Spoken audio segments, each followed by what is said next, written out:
Il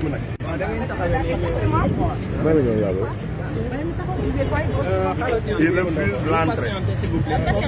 Patientez, s'il vous plaît. D'accord. On va faire une déclaration en français. Il n'y a pas de problème. Non, non, non.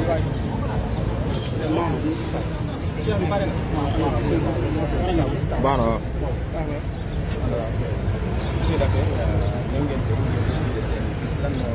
On commence en français. Qu'est-ce qui se passe? Dites-moi, qu'est-ce qui se passe? Voilà, donc je me suis présenté aujourd'hui en tant que mandataire du candidat Ousmane Sonko et coordinateur national du parrainage pour venir retirer les fiches de collecte de parrainage du candidat Ousmane Sonko. Vous vous rappelez que le 29 septembre 2023, nous étions ici et que on avait présenté nos documents de notification et de mandataire signés par le candidat Ousmane Sonko et on avait refusé de nous remettre des fiches de collecte de parrainage pour le compte du candidat Ousmane Sonko au motif fallacieux et infondé qu'il n'était pas électeur. Alors qu'il n'avait aucun moyen de vérifier les listes électorales. Et je vous rappelle qu'il y a 230 candidats à la candidature qui ont retiré. Et aucun d'entre eux, on n'a pu vérifier sa présence sur les listes électorales. Bon, nous nous sommes conformés à la loi et comme la loi nous le permet, nous avons déposé un référé liberté. Et à la suite de ce référé liberté, nous avons saisi le tribunal d'instance de Ziguinchor pour une demande en annulation de la radiation des listes électorales du candidat Ousmane Sonko. Et le tribunal d'instance de Ziguinchor, après en tout cas avoir écouté toutes les parties, nous a donné raison et a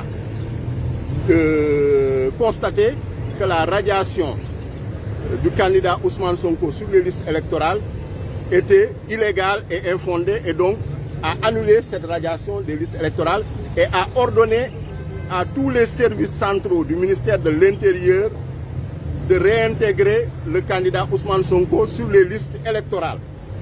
Et cette décision-là a été publiée et notifiée. Donc aujourd'hui, nous nous sommes présentés avec l'huissier, avec les décisions pour les signifier à la DGE et en même temps retirer les fiches de collecte de parrainage. À notre grande surprise, on nous a refusé l'entrée à la DGE. Moi, en tant que député à l'Assemblée nationale, président de commission permanente à l'Assemblée nationale, on nous a refusé l'entrée. Je me suis présenté, ils ont dit qu'ils doivent nous annoncer. D'abord, un policier, donc à l'entrée, en faction à l'entrée, il dit qu'il va nous annoncer. Ensuite, d'autres, ses supérieurs sont arrivés pour nous dire qu'ils vont aller, en tout cas, nous annoncer auprès du directeur général des élections. Et quand il est revenu, il a dit que le commissaire lui a dit, le directeur général des élections, qu'il ne reçoive, la DGE ne reçoit personne aujourd'hui. C'est bien les mots que je vous dis. La DGE ne reçoit personne. Pourquoi? Il n'y a aucun motif. Ils nous ont dit que la DGE ne reçoit personne. Donc c'est vraiment de l'arbitraire. On est vraiment dans un état policier. On est vraiment dans une dictature qui refuse d'exécuter les décisions de justice. La séparation des pouvoirs est violée. Et vous savez bien que le président de la République avait dit lui-même qu'il veillera personnellement à l'exécution stricte de toutes les décisions de justice. Et nous notons aujourd'hui que la justice est bafouée, la justice est violée, la justice est traînée par terre par une administration, en l'occurrence la DGE, le ministère de l'Intérieur qui refuse d'exécuter les décisions de justice. Et maintenant, qu'est-ce que vous allez faire? Mais nous allons user de toutes nos voies de droit et nous battre politiquement pour faire exécuter cette décision de justice. Puisque c'est l'huissier lui-même, on a violé ses droits en tant qu'huissier parce qu'on ne l'a pas laissé rentrer, donner les significations et les notifications, ce qui est une violation également de sa mission d'huissier. Donc aujourd'hui, ce que je peux vous dire, c'est que l'État du Sénégal, en l'occurrence à travers la DG, le ministère de l'Intérieur, n'a plus de limites, n'a plus de bornes et se permet en tout cas de violer complètement toutes les lois, tous les règlements, la Constitution. Donc ce qui veut dire que c'est une administration complètement arbitraire une administration soumise qui répond peut-être à des décisions personnelles de je ne sais qui, mais qui ne répond plus, en tout cas, à la loi, qui n'est plus soumise à la loi, qui n'est plus soumise aux décisions de justice. Donc, ce qui est extrêmement grave. C'est un précédent très dangereux. Selon vous, vous auriez été en mesure de récupérer ces fiches de parrainage aujourd'hui? Il y a eu le temps suffisant pour que la DGE soit notifiée. Une décision de justice qui a été notifiée à toutes les administrations. Aujourd'hui, on s'est présenté avec un huissier pour venir signifier la décision. La moindre des choses, c'est qu'il laisse rentrer l'huissier et que l'huissier fasse son travail. La moindre des choses, c'est qu'il nous laisse rentrer à la DGE, c'est un service public, pour qu'on puisse, qu'on soit face à face, qu'ils aient le courage de nous dire on ne vous reçoit pas. Mais quand ils bloquent l'entrée de la Direction générale des élections en disant que personne ne rentre, en me ciblant personnellement en tant que député, en tant que président de commission à l'Assemblée nationale, c'est extrêmement grave. Vous le conviendrez avec nous. Pourquoi? Donc, je pense qu'on est dans une administration arbitraire, dans une administration maintenant personnalisée, on est dans une monarchie qui ne répond plus, en tout cas, aux lois, qui ne répond plus au règlement, ils font ce qu'ils veulent. Voilà. Donc ils se croient tout permis. Et cela, nous allons en tout cas le combattre avec toutes nos forces pour que force reste à la loi et que les décisions de justice soient exécutées comme l'avait promis le président de la République. Et on voit ici qu'une décision de justice favorable au candidat Ousmane Sonko, il refuse de l'exécuter. Nous allons revenir autant de fois pour faire exécuter ces décisions de justice et récupérer ces fiches. Ils n'ont donné aucune raison, c'est complètement arbitraire. Vous étiez à côté de nous, ils nous ont dit, la DGE a dit que le directeur général des élections dit qu'aujourd'hui, ils ne reçoivent personne. C'est les mots qu'ils nous ont annoncés. Donc il n'y a pas de motif, il n'y a pas de raison valable, c'est de l'arbitraire, c'est le fait du prince. Et le délai pour récupérer les fiches n'est pas écoulé, Le délai pour récupérer les fiches n'est pas écoulé? Le délai pour...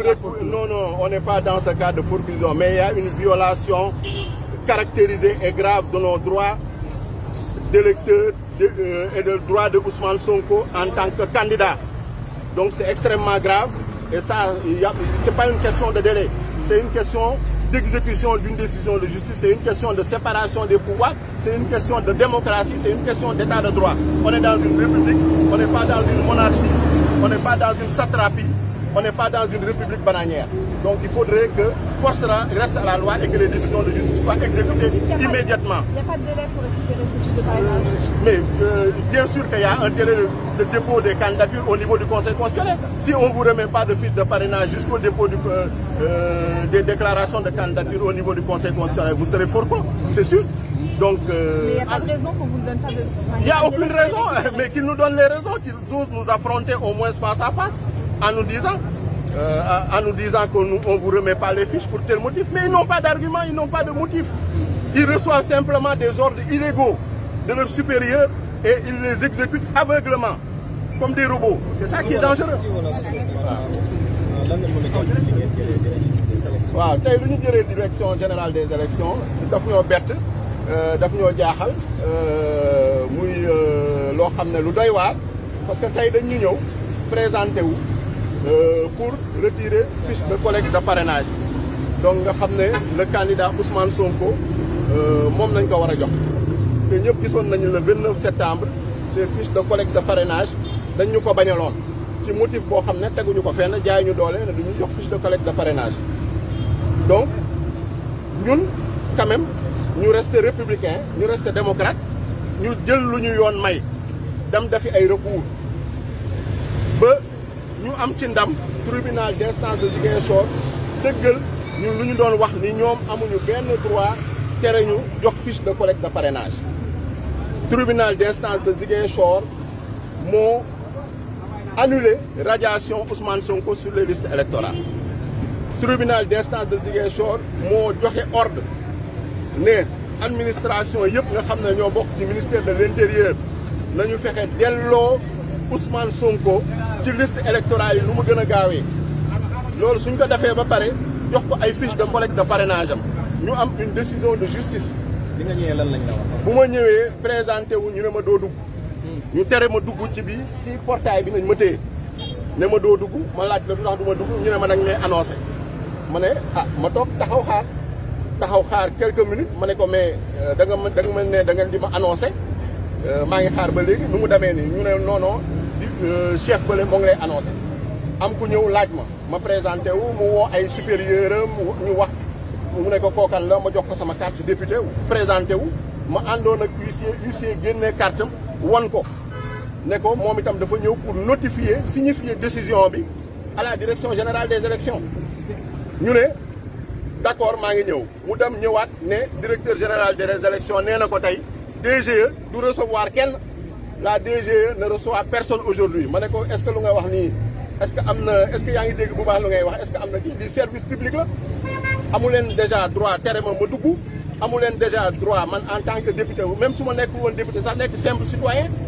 dama war a dugg dem au niveau du service est-ce que service boobu ñoom amuñu maanaam fit wala amuñu sañ-sañ mais bien sûr damay présenté wu lu tax du ma présenté wu mais on est des citoyens comme tout le monde voilà donc est-ce que ñoom amuñu motif déggoo lu mu la wax nee nañu tey DGE du recevoir kenn mais déggoo lu mu la wax nee naa la amuñu motif ko amul motif kay amul motif soo leen mënee laaj ngeen dem laaj leen amuñu motif lu ñu fas yéene def mooy xeex pour exécuter décision de justice bi parce que lu ñuy def nii jaay doole la teguñu ko fenn ñëpp gis nañu dañu doon ne force reste à la loi te Macky Sall moo toog jour boobu muy annoncé ni du nekk ci dafa ci troisième candidature ne je vais veiller personnellement à l'exécution des décisions de justice mooy décision de justice buñ ci jël moom na ci taxaw temm pour ñu appliquer ko mais gis nañu tey décision de justice bi bañ nañ ko appliquer te loolu moo ci gën a graaw du ñun du man en tant que mandataire du Ousmane Sonko en tant que candidat mais lu graaw mooy tey citoyens yëpp a nekk en danger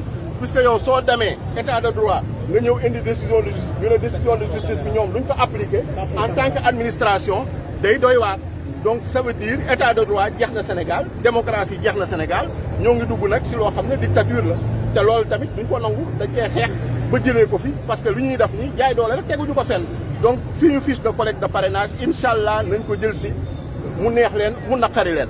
loolu daal nañu mën a ma ne nañu ñëwaat autant de fois que en tout cas possible pour jël fiche de collecte de parrainage.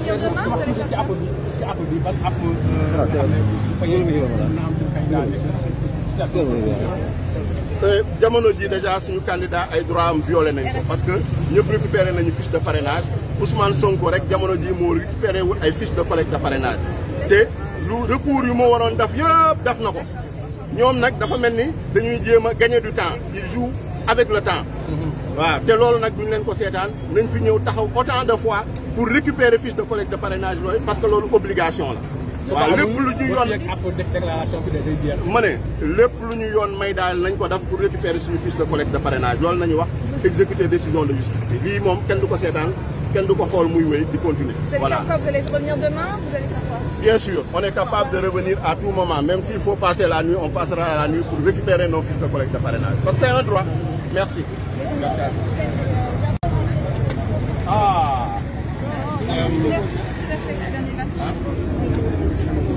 Wow.